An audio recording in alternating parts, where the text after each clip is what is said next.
Cette vidéo comporte tous les commentaires d'études sur les versets disponibles dans la Bible d'études Esprit et Vie, dans l'Épître aux Hébreux, chapitre 1. Versets 1 à 2. Parlé par le Fils. Ces versets présentent l'un des thèmes majeurs de cette lettre.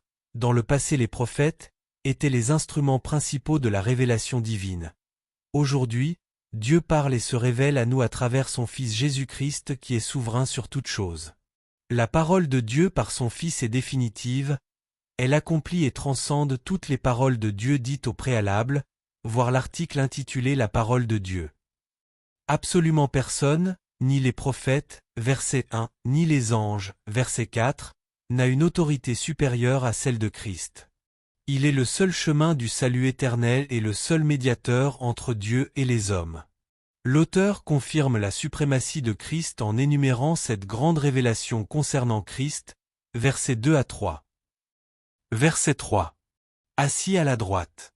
Après avoir pourvu au pardon de nos péchés par sa mort sur la croix, Christ a pris sa place d'autorité à la droite de Dieu. L'activité rédemptrice de Christ dans les cieux comprend son ministère de médiateur divin, chapitre 8 verset 6, 13 verset 15. 1 Jean 2 verset 1 à 2, de souverain sacrificateur, chapitre 2 verset 17 à 18, 4 verset 14 à 16, 8 verset 1 à 3, et d'intercesseur, chapitre 7 verset 25, il est également celui qui baptise dans l'Esprit, acte 2 verset 33. Verset 4. Supérieur aux anges.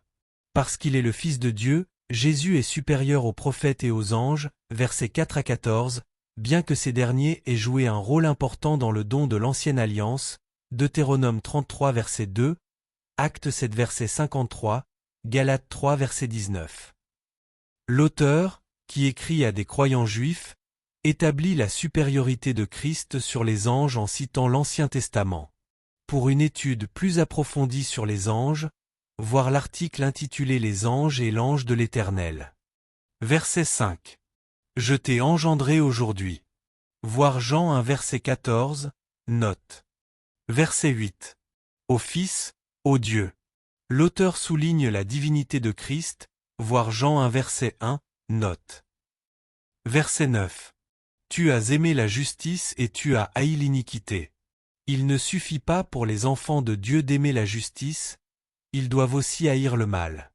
Nous voyons cela clairement dans la consécration de Christ à la justice, Ésaïe 11 verset 5, et à sa haine de l'iniquité tout au long de sa vie et de son ministère et au moment de sa mort, voir Jean 3 verset 19, note, 11 verset 33, note.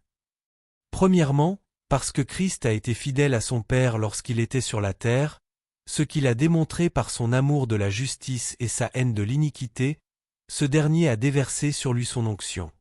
De la même manière, nous ne recevrons son onction que si nous nous identifions au Maître dans notre attitude face à la justice et au mal. Psaume 45 verset 8. Deuxièmement, notre amour de la justice et notre haine du mal augmenteront par deux moyens. A. Par l'accroissement d'un amour et d'une compassion venant du cœur pour ceux dont la vie est ruinée par le péché, et B. En vivant toujours plus intensément notre union avec notre Dieu et Sauveur qui a aimé la justice et a haï l'iniquité. Voir Psaume 94 verset 16, 97 verset 10, Proverbe 8 verset 13, Amos 5 verset 15, Romains 12 verset 9, 1 Jean 2 verset 15, Apocalypse 2 verset 6. Verset 13. Les anges. Pour en savoir plus sur le rôle que jouent les anges dans nos vies, voir l'article intitulé Les anges et l'ange de l'Éternel.